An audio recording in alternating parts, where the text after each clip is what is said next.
Mark Hitchcock, in your book, Blood Moons Rising, you point out that in Matthew 24, the reference there's reference in Acts 2, there's references Revelation, there's reference in Joel. Your position is that these verses are heavily pointing to the tribulation. Is that right? That's right. Yeah, the view that I take is that the context of these passages that are used to point to the idea of these blood moons today, the ones in 2014 and 15, and their significance, is that 2014 and 2015 cannot be the midpoint or the end of the tribulation when these things seem to be appearing in the chronology of the book of Matthew and Revelation and the other places, because the rapture hasn't even happened yet. The tribulation hasn't even started, so these next year or two can't be the time period that's given in these scriptures. For instance, in the book of Matthew, in Matthew chapter 24, a passage it's mentioned, it says immediately after the tribulation of those days.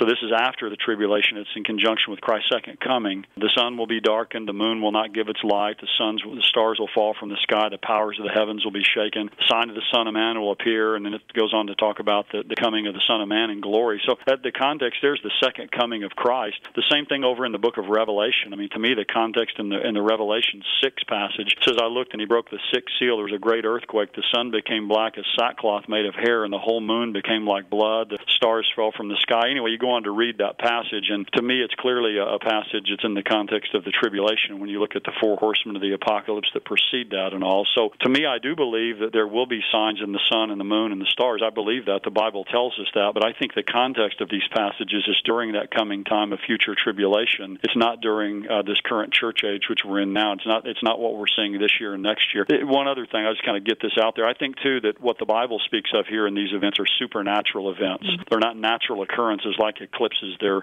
supernatural events that God is causing to happen. They're not naturally occurring. They're dramatic, cataclysmic events that are shaking the whole world. Mark Biltz, your response to that, particularly the fact that the Matthew 24, Acts 2, etc., that Mark Hitchcock has just outlined, would be for the tribulation. Your thoughts on that, please? You have to look at all the verses, not just pick and choose. And then Joel talks about it happening before the tribulation. The important thing that I want people to get out of all this is God said he uses the sun and the moon for signs, and that the moon turning to blood is definitely mentioned in these verses. But the important thing to remember, I am not trying to attach any of these events on a biblical timeline. My point is to get the people on the right calendar. For example, Easter is a month before Passover 2 years from now because the church is on their own calendar. So the main emphasis of my book is to get people on the right calendar, because the signs won't mean anything if you don't make the connection between that. But I definitely believe that these events can happen before the tribulation, after the tribulation, and God always uses natural events, not just supernatural events.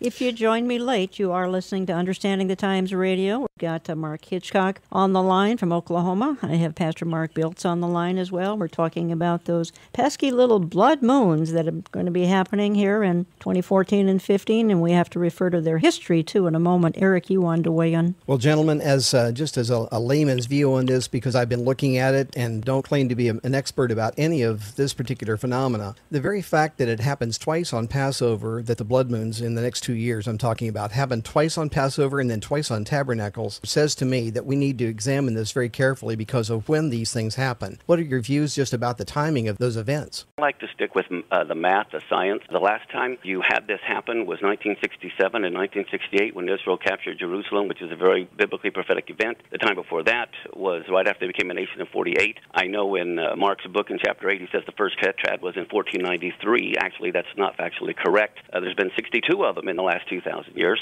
8 of those have fallen on the feast days in the last 2,000 years, and actually it wasn't the first tetrad, it was the 5th of the 8 that fell on the feast days. So to me, even around the temple's destruction in 70 A.D., solar lunar eclipses surrounding the temple's destruction, even around the time of Messiah's death, 32, 33 A.D., the eclipses around the time of that. Again, to me, it's just important to realize that these have very biblically prophetic events when you look at the times they've happened in. You look at the